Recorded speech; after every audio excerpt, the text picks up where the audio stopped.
Thanks for sticking with us. Again, Eric, I've got questions. I have a feeling you've got answers. Bring it on. Yeah. We're talking Verona High School this time. Let's start with boys basketball. All right, well, let's do it.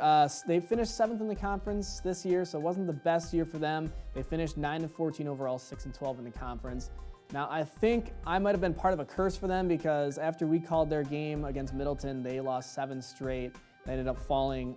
They knocked out of the playoffs this last Friday night by McWanago, 65-48. So not the way their season they wanted it to end. Bryce Konitzer led all scorers with 17 points. Verona's Grant Kellier led the Wildcats with 11 points.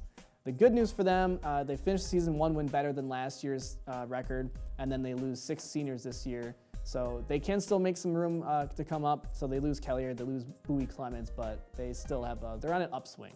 Okay, rough wrap to the season, but a light at the end of the tunnel. What about the girls? The girls, they finished 5th in Big 8 play in the conference. They finished 10-14. They lost 5 of their final 7 games. They did win a playoff game, then they lost the regional final contest at Sun Prairie. Jada Jansen and Ellie Moore both finished Sun Prairie's win with 15 points.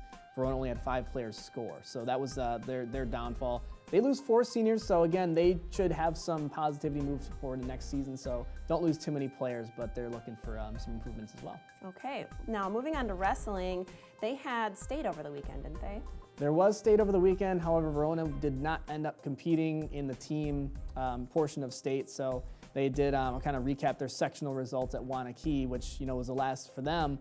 128 pound, 132, 138, 182 pound.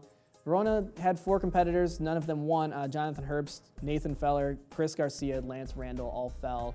One of them by tech fall, Jonathan Herbst. So 0-4 for their individuals at the sectional meets. So they did have a good season, just not quite when it counted right at the end of the year. So again, next season, always next season. Always looking ahead. We've got less than a minute left, but I think that's enough time to talk hockey once again. Let's talk about Verona High School boys hockey. Yep, so if you missed it in the last segment, they finished the season 21-4-3.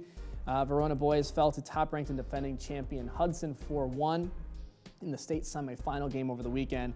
They only allowed 1 power play goal. They only, the Raiders are a great team. They ended the first period tied 1-1, but a cross-checking call at the end of that period carried over to the second period where then Verona fell into a hole. They go down 2-1, and then once they got to 3-1 down, it just became floodgates open from there. They ended up falling 4-1, but they're going to lose 5 seniors heading into next season, but they, again, positive things moving forward. All right, well, you did it once again. Lots of sir. information. Eric Rogers, that's your Verona High School report. I'm Jessa Jeremiah. We'll be right back with more sports news. A special thank you to Conan Automotive in Stoughton for supporting local athletics.